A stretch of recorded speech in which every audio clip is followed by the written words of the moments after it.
میمنہ نے ساتویں مہر کو توڑا تو تقریباً آدھے گھنٹے تک آسمان میں خاموشی رہی۔ پھر میں نے دیکھا 7 فرشتے جو خدا کے سامنے کھڑے تھے، انہیں 7 بگل دیے گئے۔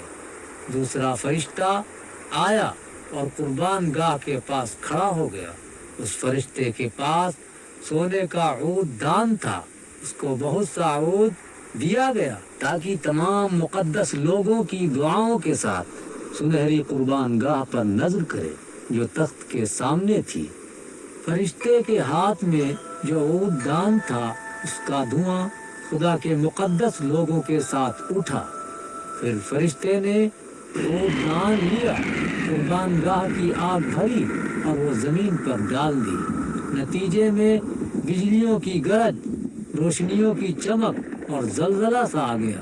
پھر 7 فرشتے جو بگلوں کو پکڑے ہوئے تھے پھونکنے کے لیے تیار ہو گئے۔ پہلے فرشتے نے اپنا بگل پھونکا، آگ کے 7 اولے اور خون کو زمین پر ڈالا گیا۔ نتیجے میں 1/3 زمین جل گئی اور 1/3 درخت بھی جل گئے، ساتھ ہی ساتھ تمام ہری گھاس بھی جل گئی۔ جب دوسرے فرشتے نے اپنا بگل پھونکا تب ایک بڑا پہاڑ جیسا جلنا شروع ہوا، جو سمندر میں پھینک دیا گیا۔ نتیجے میں 1/3 سمندر خون میں بدل گیا اور 1/3 سمندر میں جتنے بھی جاندار تھے مر گئے اور 1/3 حصے کے پانی کے جہاز تباہ ہو گئے۔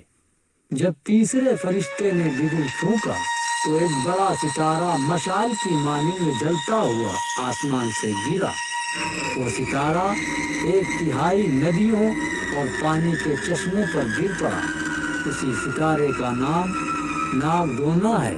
اس سے 1/3 ندیوں کا پانی کڑوا ہو گیا اور اس کڑوے پانی کو پینے سے کئی لوگ مر گئے۔ جب چوتھے فرشتے نے بگل پھونکا تو 1/3 سورج، 1/3 چاند اور 1/3 ستاروں کو دھکا پہنچا۔ نتیجے میں 1/3 حصہ اندھیرا ہو گیا اور 1/3 دن رات میں بھی روشنی نہ رہی۔ جب میں نے نظر دوڑائی تو ایک عقاب کو آسمان میں بلندی پر اڑتے اور بلند آواز میں یہ کہتے ہوئے سنا، تباہی تباہی تباہی شروع ہوئی ان لوگوں پر جو زمین پر رہتے ہیں، اور یہ کیونکہ دوسرے 3 فرشتوں نے اپنے بگلوں کو پھونکنے کے قریب تھے